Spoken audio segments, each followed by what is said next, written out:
I want to talk today about operating in the word of knowledge. Again, the word of knowledge is found in 1 Corinthians 12:8. We had gone over an example of Jesus ministering in it at the well in John chapter 4 with the woman at the well. But this is a gift that you're going to cultivate and demonstrate and begin to utilize in ministry. It's amazing at opening the door or in the heart to actually receive the truth that you're about to share.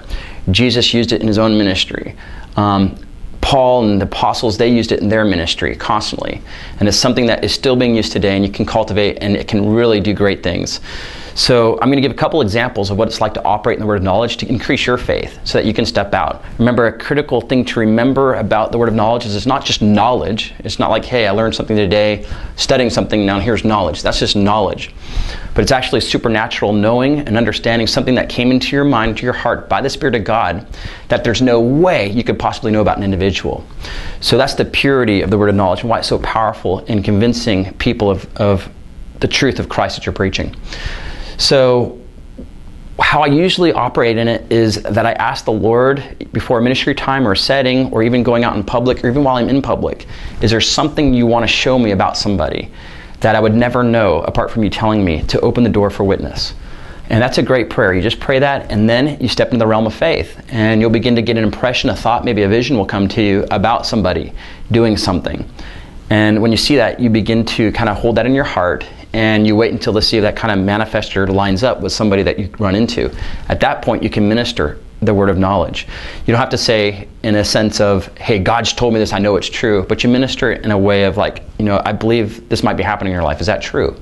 And they'll be like, wow. So one example is I was at Subway in a small town here in Alabama, and I was in line getting a sandwich made, and the person was working really hard putting it together, and I sat there, and all of a sudden I felt the Lord say, now you can just get your sandwich, or you can let me release living water through your life to bless this person. What do you want to do? I'm like, well, I'd love to do the latter.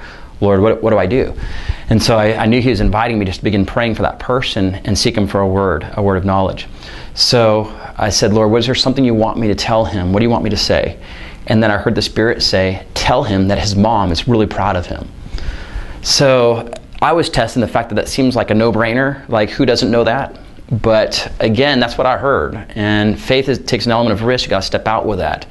And fortunately, that's a good word where it's probably going to be well received, but it's still frightening to step across the line to say, I feel like the Lord told me this for you. So anyway, I did that when the time came, and I usually say, hey, I was praying for you. I was just in line. I'm a Christian. I love the Lord, and I believe God speaks. And when I was praying for you, I heard him say this to me, and I just want to share it with you. I heard him say that your mom is really proud of you. I don't know if you know that. And as I said that, this young man, he stopped making a sandwich. His eyes dropped and then got really big. Like, that's amazing. God told you that? I'm like, yes. That's what I heard the Lord say. He wanted me to tell you that. He said, well, what you don't understand is I've been working here for 3 months. It's been really hard to do this. And my mom takes me to work every day. But today, before I got out of the car, she stopped me and grabbed my arm and said, son, I want you to know how proud I am of you. I know this is hard. You're doing hard work and you're really disciplined and all stuff, but you need to know I'm just so proud of you for doing this. And so without speaking, that was a real tender moment before the Lord and his presence came in the atmosphere.